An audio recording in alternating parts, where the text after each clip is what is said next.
Hello बच्चों, आज इस वीडियो में हम कवर करेंगे all the formulas of area related to circle. ये वीडियो बहुत इंपॉर्टेंट रहने वाला है। इस वीडियो के बाद अगर आप क्वेश्चन की प्रैक्टिस नहीं भी कर पाते हैं तो आपका एक भी मार्क्स नहीं कट सकता।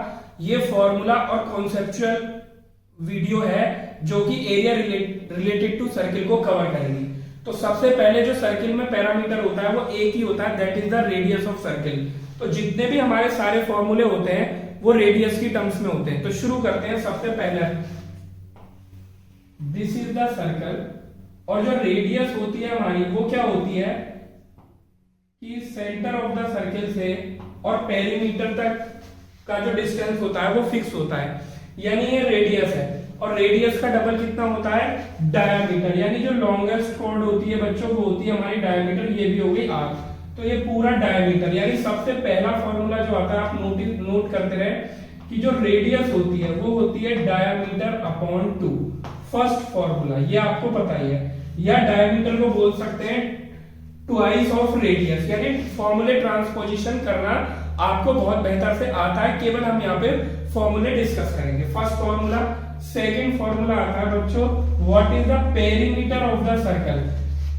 पेरीमीटर को बोलते हैं सर्कमफेरेंस, और सर्कमफेरेंस का फॉर्मूला होता है 2 पाई आर। अगर आपको डायमीटर दिया है तो आप उससे आर फाइंड कर लेंगे, इसलिए सारे फॉर्मूले आर की फॉर्म में होंगे। पेरीमीटर होती है सर्कल की जो बाउंड्री की लेंथ होती है, यानी जो हमारी सर्कमफेरेंस होती है, यानी ए पॉइंट से मैं पूरा घूम के अगर वापस ए पॉइंट पे आ जाता हूं तो इस लेंथ को हम पेरीमीटर बोलते हैं। ठीक है।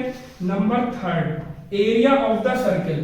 तो बच्चों जो सर्किल का एरिया होता है वो होता है हमारा पाई आर स्क्वायर। क्लियर है ये बात। तो ये हमारे सर्किल से रिलेटेड जो है हमारे तीन फॉर्मूले हैं। इसके बाद आ जाता है, अगर मेरा सर्कुलर रिंग दिया हुआ है, सर्कुलर रिंग है, या फिर हम बोल सकते हैं कि ये कॉन्सेंट्रिक सर्किल है, यानी दो सर्किल है, तो मुझे इस रिंग का अगर एरिया फाइंड करना है तो कैसे फाइंड करेंगे इस रिंग का, ये भी बहुत आता है। ठीक है। तो क्या है, इनर सर्कल जो है उसकी रेडियस आर है, और जो आउटर सर्किल है हमारी उसकी रेडियस है बच्चों कैपिटल आर, क्योंकि इसमें दो सर्किल हैं तो दो रेडियस होंगी। तो इस रिंग का एरिया क्या होता है, आउटर सर्किल का एरिया माइनस इनर सर्किल का एरिया। क्योंकि आउटर सर्किल का एरिया फाइंड करूंगा तो ये पोर्शन भी उसमें कवर हो जाएगा, इस पोर्शन को माइनस कर देंगे तो रिंग का एरिया आ जाएगा। यानी फोर्थ फॉर्मूला है हमें area of ring. Area of ring कैसे निकालते हैं, आउटर सर्किल यानी बड़ा circle pi capital R square minus pi small R square. तो फॉर्मूला तो बच्चों हमारा ये होता है फोर्थ, लेकिन इसको सॉल्व करने का मेथड थोड़ा सा बता देता हूं। जब भी इसको लगाओगे तो पाई कॉमन लोगे, R square minus small R square. यहां पे आइडेंटिटी लगाओगे आर माइनस आर और आर प्लस आर। अब वैल्यू रखोगे, ये ग्रेटर सर्किल की रेडियस है और ये स्मॉलर सर्किल की रेडियस है। तो एरिया ऑफ रिंग हमारा आता है ये। ठीक है, रिंग का एरिया हमने जान लिया। अब आ जाते हैं नंबर फिफ्थ फॉर्मूले पे, सेक्टर ऑफ द सर्किल। सबसे पहले हमें समझना है कि बच्चों सेक्टर होता क्या है, कि ये सेंटर है, सेंटर से कोई एंगल बनाते हुए हमारी दो रेडियस किसी एंगल पे डिवाइड कर रही है। सपोज दैट ये एंगल थीटा है, तो इस पोर्शन का जो एरिया होता है और इस पोर्शन की जो पेरीमीटर होती है ये दोनों ही मैं आपको बताऊंगा। तो ये है हमारी ए बी और ओ। तो यानी अगर लेंथ ऑफ ए बी निकालना है मेरे को, तो ए बी कितनी होगी बच्चों, theta upon 360 into 2 pi R. यानी हम इसको फ्रैक्शन में बदल लेते हैं। ठीक है, यानी ये टोटल हमारी बच्चों 2 पाई आर है, और टोटल एंगल कितना होता है हमारा 360, और इस वाली लेंथ ने कितना एंगल बनाया हुआ है, थीटा। तो ये पूरी लेंथ का एक फ्रैक्शन है। ऐसे ही जो थीटा एंगल बनाया वो पूरे एंगल का एक फ्रैक्शन है। तो यानी थीटा अपॉन 360 तो बच्चों फ्रैक्शन बन गया इंटू 2 पाई आर। ठीक है। ऐसे ही बच्चों हमारा एरिया ऑफ सेक्टर होता है, ये बहुत अप्लाई होता है, theta upon 360 into pi R square. यानी पूरा एरिया बच्चों हमारे सर्किल का कितना होता है, पाई आर स्क्वायर। लेकिन जो थीटा है वो पूरे का कुछ पार्ट है, यानी फ्रैक्शन है। तो पूरा एंगल कितना होता है बच्चों 360। तो जितना एंगल का फ्रैक्शन होगा उतना ही एरिया का फ्रैक्शन होगा। तो मैंने फ्रैक्शन बना लिया theta upon 360 into pi R square. तो ये बच्चों किसका आ जाता है हमारा सेक्टर का एरिया। ठीक है, सेक्टर का एरिया के बाद नेक्स्ट फॉर्मूला जो सबसे इंपॉर्टेंट है सेगमेंट। तो सेगमेंट का एरिया हम कैसे निकालते हैं ये आपको देखना है।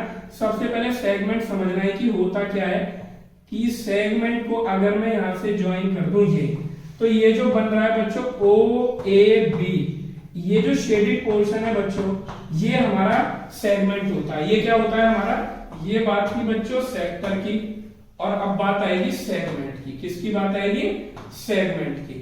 तो सेगमेंट का मुझे एरिया निकालना है, यानी ये शेडेड वाला निकालना है। तो अब ये देखो ओ ए बी, अगर मैं सेक्टर का एरिया फाइंड कर लूं और उसमें से इस ट्राइंगल का एरिया माइनस कर दूं तो मेरा सेगमेंट का एरिया आ जाता है। यहीं से क्वेश्चन अगर बनेगा तो वो सबसे डिफिकल्ट होगा, बाकी इस चैप्टर में कुछ भी नहीं है। तो अब हमें क्या देखना है कि मुझे सेक्टर का एरिया तो पता है ओ ए बी का, क्योंकि ऊपर मैंने सेक्टर का एरिया निकाल लिया है theta upon 360 into pi R square.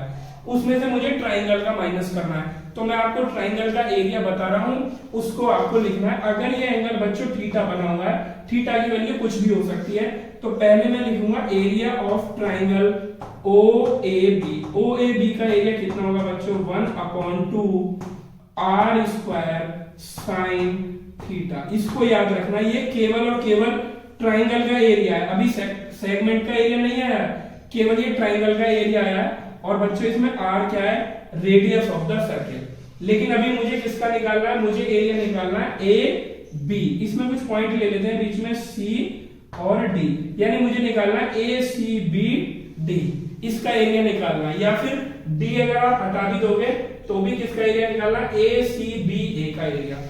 तो area of A C B A, इसका एरिया मैंने बताया था कि पूरे सेक्टर का एरिया, सेक्टर का एरिया कितना होता है बच्चों थीटा अपॉन 360 और पाई आर स्क्वायर। इसमें से आप ट्राइंगल का एरिया माइनस कर दो, तो ट्राइंगल का कितना था 1/2 आर स्क्वायर साइन थीटा। तो ये फॉर्मूला लिखने में बहुत बड़ा हो जाता है, आपको इसमें कुछ भी लर्न नहीं करना है, कुछ भी लर्न नहीं करना है। आपको केवल ध्यान रखना है कि ट्राइंगल का एरिया कितना होता है। तो ट्राइंगल का एरिया बहुत ही सिंपल होता है 1/2 आर स्क्वायर साइन थीटा। इस ट्राइंगल का एरिया को अगर याद रखोगे तो सेक्टर का एरिया बहुत इजी होता है theta upon 360 pi R square. यानी जितना भी फ्रैक्शन हमारा बन रहा है उसको पहले फ्रैक्शन में कन्वर्ट करो थीटा अपॉन 360, और एरिया निकालना है तो पाई आर स्क्वायर लगा दो, और पेरीमीटर यानी सर्कमफेरेंस निकालनी है ये ए से बी तक तो 2 पाई आर लगा दो। ठीक है, केवल फ्रैक्शन बनाना है। तो मुझे सेक्टर का एरिया पता होता है theta upon 360 pi R square, और बच्चों आर क्या है, रेडियस ऑफ सर्कल। ठीक है, तो मैं इस पूरे सेक्टर का एरिया निकाल सकता हूं। सेगमेंट में कन्वर्ट करने के लिए मुझे क्या करना पड़ेगा, इस ट्राइंगल का एरिया माइनस करना पड़ेगा। तो पूरे चैप्टर में आपको सारे फॉर्मूले लर्न है, केवल एक फॉर्मूला ध्यान रखना है इस ट्राइंगल का। इस ट्राइंगल का एरिया होता है 1/2 आर स्क्वायर साइन थीटा। इसको सेक्टर में से माइनस कर देंगे तो हमारे पास ये शेडेड एरिया आ जाएगा। और बच्चों ये जो है मेरा, ये माइनर सेगमेंट का एरिया आया है। जब भी हमारे सेगमेंट बनता है तो 2 सेगमेंट बनते हैं, तो ये हमारा माइनर सेगमेंट है। अगर वो हमसे पूछता है कि मेजर सेगमेंट का एरिया बताओ, तो मेजर सेगमेंट का एरिया इस लाइन से ऊपर ये सारा जो एरिया है। ठीक है, तो अगर मेरे से मेजर सेगमेंट का एरिया पूछता है तो पूरे सर्कल के एरिया में से, पूरे सर्किल का एरिया का क्या फॉर्मूला होता है, pi R square. Pi R square से पूरे सर्किल का एरिया निकालेंगे, उसमें से माइनर सेगमेंट के एरिया को माइनस कर देंगे तो मेजर सेगमेंट का एरिया आ जाएगा। वो बहुत सिंपल है। ठीक है, यानी मैं यहाँ पे ये भी लिख सकता हूं कि मेजर का जो एरिया होगा, मेजर का जो एरिया होगा वो होगा सर्किल, यानी टोटल सर्किल में से हम माइनर को माइनस कर देंगे। ठीक है, ये बताने की जरूरत नहीं है, ये अंडरस्टैंडिंग से हम समझ ही लेंगे। जितने भी क्वेश्चन करोगे आप उसमें फिगर जरूर बनाओगे, फिगर बनते ही क्वेश्चन 70% सॉल्व हो जाता है। इस पूरे चैप्टर में केवल एक ही पैरामीटर पे बेस्ड है, that is the radius of the circle. Radius आपको पता होगी तो हम कुछ भी फाइंड कर सकते हैं। फॉर्मूले का ट्रांसपोजिशन करना आना चाहिए। सपोज दैट एरिया दिया है तो हम यहां से रेडियस निकाल सकें, सरकमफेरेंस दी है किसी सर्किल की तो सरकमफेरेंस की जगह वैल्यू पुट करके ट्रांसपोजिशन करके हम रेडियस फाइंड कर सकें। इसके बाद हम नेक्स्ट वीडियो में मिलेंगे, जितने भी क्वेश्चन प्रीवियस ईयर में आए या इंपॉर्टेंट क्वेश्चन है उनके साथ हम मिलेंगे, लेकिन बेसिक अंडरस्टैंडिंग इस वीडियो से आपकी क्लियर हो गई होगी। अब मैंने थोड़ा सा साइड कर दिया है कैमरा, अब यहां से आप पूरा स्क्रीन पे आ रहा है। अब आप इन फॉर्मूले को नोट कर सकते हैं। पूरी वीडियो में एक ही फॉर्मूला इंपॉर्टेंट है, 1/2 आर स्क्वायर साइन थीटा, जो कि ट्राइंगल OAB का एरिया है, यही इंपॉर्टेंट है। अब आ जाते हैं हम अपने कुछ नेक्स्ट फॉर्मूला पे, जो कि क्या है हमारे सबसे पहले आ जाते हैं सेमी सर्कल पे। तो सेमी सर्कल के लिए क्या फॉर्मूले होते हैं ये आपको समझना है। सेमी सर्कल यानी अगर एक पूरे कंप्लीट सर्कल को 2 पार्ट में डिवाइड कर दूं तो सेमी सर्कल बनता है। अगर मैं इस सर्कल को 2 पार्ट में डिवाइड कर दूं यानी सेमी सर्कल कैसी शेप बन के आएगी, ये हो गया बच्चों हमारा सेमी सर्कल। अगर मैं इसके एरिया और पेरीमीटर की बात करता हूं तो देखो कैसे निकालेंगे। अगर सर्किल की रेडियस r है तो सेमी सर्किल की रेडियस भी r ही होगी सबसे पहली बात। तो अगर मैं इसकी बात करता हूं एरिया की, तो कंप्लीट सर्कल को हमने 2 पार्ट में डिवाइड किया है तो एरिया भी 2 पार्ट में डिवाइड हो जाएगा। यानी एरिया किसका, सेमी सर्कल का। तो सेमी सर्कल का एरिया कितना हो जाएगा बच्चों, सेमी सर्कल का एरिया हो जाएगा बच्चों, हाफ कर देंगे πr²/2। क्लियर है।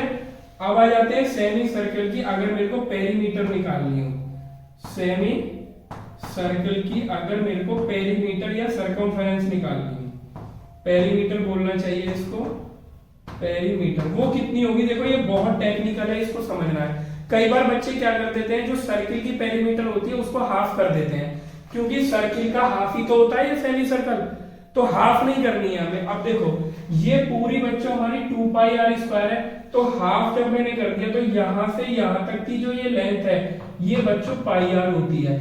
लेकिन जब मैंने इसको हाफ कर दिया तो ये वाली बाउंड्री भी तो मेरे को मिली, तो ये r है ये भी r है, तो यानी पेरीमीटर जो होती है वो πr यानी हाफ तो हमने कर दिया, लेकिन उसमें 2r भी आ जाता है। तो ये होती है हमारी सेमी सर्कल की पेरीमीटर, जो बहुत इंपॉर्टेंट है। और अगर मैं इसमें से देखूं डायमीटर की टर्म में लिखना चाहूं, या हम इसमें से क्या कॉमन ले सकते हैं, r कॉमन ले सकते हैं और π+2। कई बार ये प्रूव भी करा लेता है कि सेमी सर्किल की अगर रेडियस r है तो आप उसकी पेरीमीटर ये प्रूफ करो। तो बच्चे इस चीज को भूल जाते हैं, सर्किल की पेरीमीटर को हाफ कर देते हैं, 2r लगाना भूल जाते हैं। ये तो हो गया सेमी सर्किल। अब अगर मैं उसको क्वाड्रेंट में, इसको तो हाफ सर्कल बोलते हैं, ठीक है। अगर मैं सर्किल को 4 पार्ट में डिवाइड कर दूं तो उसको बोलते हैं क्वाड्रेंट। क्या बोलते हैं, क्वाड्रेंट। और इसकी हम पेरीमीटर और एरिया दोनों देखेंगे। तो बच्चों ये सर्कल है, अब आप इसको ना इक्वली 4 पार्ट में डिवाइड कर देते हैं, अगर कर देते हैं, ठीक है। तो जो एक पार्ट बनेगा वो बच्चों कैसा बनेगा, मैं एक पार्ट ले लेता हूं, वो कुछ इस तरह से बनेगा हमारा, ठीक है। ये जो बना है इसको बोलते हैं क्वाड्रेंट। तो अगर सर्कल की रेडियस r है तो इस क्वाड्रेंट की रेडियस भी r होगी, ठीक है। ये हमारी रेडियस इसकी r है। तो अगर मैं इसकी पेरीमीटर की बात करूं तो 4 पार्ट में मैंने इसको डिवाइड किया है। तो सबसे पहले हम इसकी अगर पेरीमीटर निकालता हूं मैं क्वाड्रेंट की, तो पूरे सर्किल की सरकमफेरेंस को 4 से डिवाइड कर दो, यानी 2πr/4 और प्लस ये वाला r और ये r, 2r और प्लस करना पड़ेगा पुराने फॉर्मूले की तरह। तो ये हो जाएगा 2 2 जा 4।